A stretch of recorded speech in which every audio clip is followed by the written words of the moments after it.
Mansell espère le retour de Perez chez Cadillac. Il a bien aidé Verstappen. Checo mérite une nouvelle opportunité. Il a beaucoup d'expérience et a bien performé l'année dernière. Mais dans Max, ça a remporté le championnat. Alors, en 2024, il n'a pas trop aidé, hein. On va pas se mentir, hein. C'est plutôt 2021 du coup. Espérons qu'il est déjà intelligent chez Cadillac, qui planifie bien leur stratégie. La première année, vous avez besoin de pilotes expérimentés qui peuvent fournir des retours, afin qu'ils sachent ce qui est nécessaire pour être au maximum compétitif. Vous avez besoin de personnes à la barre qui savent ce qu'elles font. Sinon, vous dépensez une fortune sans être compétitif. Et c'est peut-être Red Bull qui, avec Mekies, qui va rappeler Perez. Why not? Parce qu'il y aura peut-être une meilleure ambiance, du coup, il va peut-être accepter. Il doit plus écouter, surtout si Max se barre, en fait. Imaginez, mais juste un instant. Verstappen se barre.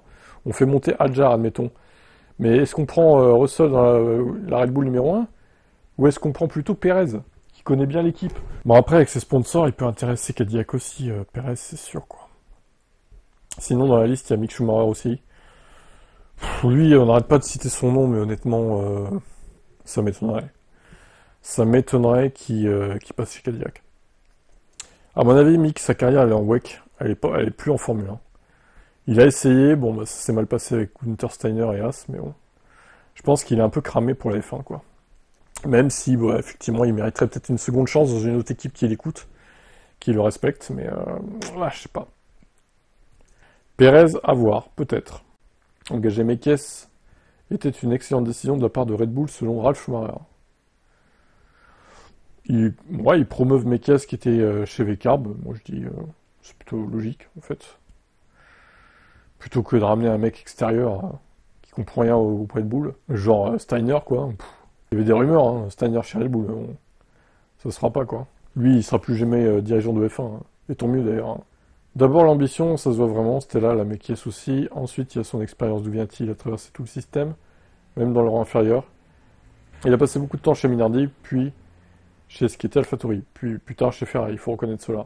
C'est un facteur important aussi. À quoi sert d'être roi si on n'a pas de sujet prêt à travailler avec vous? C'est quelque chose qu'il maîtrise vraiment bien. Il sait comment se connecter avec les gens, comment construire une équipe. En Formule 1, c'est ce qui ressort au final, le pur travail d'équipe. Et Red Bull a définitivement fait une excellente décision. Ouais, je suis d'accord. Franchement, là, je suis pas souvent d'accord avec lui, avec Ralph, mais là, ouais, je trouve qu'il a raison. Ça va être une tâche énorme pour Mekies et toute l'équipe autour de lui. Maintenant, tout est vraiment question de recrutement. Où pouvons-nous trouver les bonnes personnes? Peut-être même chez Racing Bulls, puisque leur voiture fonctionne actuellement bien. Peut-être y a-t-il même une chance de collaborer plus ouvertement désormais, car je pense pas que ça ait jamais particulièrement bien fonctionné sous Christian Horner. Trop focalisé sur Red Bull Racing seul. Peut-être une meilleure synergie, et peut-être que lui va proposer à Verstappen de rouler chez Racing Bulls pour voir comment ça pourrait se passer, quoi. Je sais pas. Franchement, tout le monde se demande ce qu'il pourrait faire chez Racing Bulls de Verstappen. Hein. Franchement, je serais curieux de voir aussi, moi.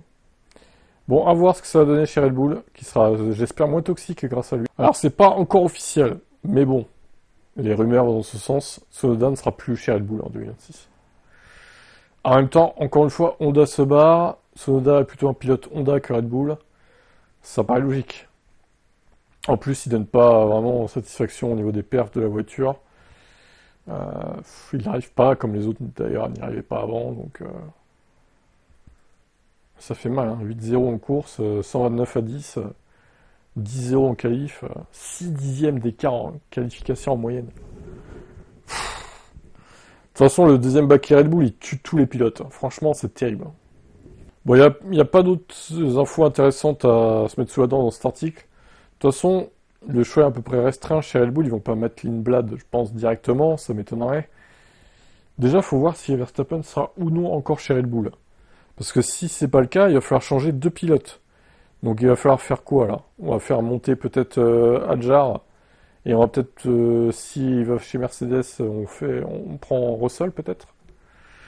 À moins qu'il y ait un jeu de chaise musicale, que Russell est chez Williams.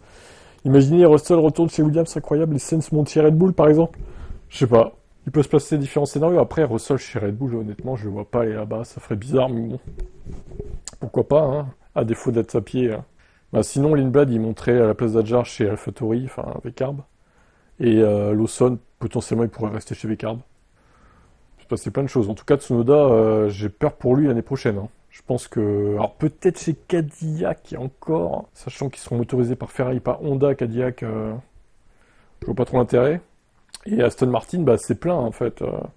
À moins que Stroll jette l'éponge, Lens, et que Tsunoda remplace, ce qui est possible, mais bon, peu probable quand même. Je vois pas trop où est-ce qu'il peut aller, quoi, le petit Yuki, là. Hein. Et vous dites-moi en commentaire. Hein. La F1 est-elle considérée comme l'un des sports automobiles les plus importants au monde par les Américains? Selon Jack Crawford, actuellement en lice pour le titre F2 qu'on voit dans la photo, la Formule 1 est devenue le sport automobile le plus important aux États-Unis, du moins dans son classement personnel. Ouais, mais il dit ça parce qu'il veut aller en Formule 1. Du coup, je pense qu'il n'est pas très objectif. Hein. Le marché américain est incontestablement devenu le plus important pour la société dirigée par le géant des médias américains, donc Liberty Media. Mais la Formule 1 est-elle considérée comme l'un des sports automobiles les plus importants par le public lui-même? Le plus grand sport automobile en Amérique? Je mettrai la Formule 1 au sommet, a-t-il déclaré. Je suis peut-être un peu biaisé, oui, je pense. Je connais pas les chiffres ou quoi que ce soit, je ne regarde pas vraiment ça de trop près, mais pour moi, évidemment, les voitures à roues ouvertes sont le top. Selon lui, la Formule 1 a connu une énorme montée en popularité dans la nation des étoiles et des rayures au fil des années. La F1 a une énorme croissance, tous mes amis ont parlé du film F1. En même temps, tes amis, ils sont impliqués dans le sport auto, vu que toi-même tu fais du sport auto. Ah, tu vois, biaisé un peu, quoi. Je suis sûr que ça devient de plus en plus grand, et je sais pas si c'est plus grand que l'IndyCar, mais je classerai au-dessus de l'IndyCar. Alors, pour moi, qu'on soit honnête, premier c'est NASCAR, toujours, qui reste premier niveau audience, etc. En même temps, la NASCAR, c'est des horaires plus accessibles que la Formule 1, qui est le matin tôt pour eux, en général, vers 8-9 heures du mat'. Selon le fuseau horaire, parce que côte est, côte ouest, c'est pas pareil. Côte est, ça va, côte ouest, c'est encore pire, je crois, niveau horaire. Je mettrais la F1, ouais, comme il dit, peut-être un peu au-dessus de l'IndyCar, sauf Indy 500, du coup, qui marche toujours, mais le reste de l'IndyCar, bon, pas sûr que ça marche des masses, quand même. Donc oui, la Formule 1 fait peut-être plus d'audience que l'IndyCar. Je mettrais l'IndyCar 3ème et peut-être l'IMSA 4ème. Pour faire un classement, voilà. Mais je pense que la NASCAR est toujours devant. Toujours populaire, la NASCAR. Quel est votre avis, vous? Alors, petite news type voici, type potin, closer. Bon, il en faut des fois, hein, c'est bon. Arrêtez de créer au scandale, les gars. Ça concerne la femme de Christian Horner. Grosse dette familiale, apparemment. Alors, qu'est-ce qu'il en est? De quoi il en retourne?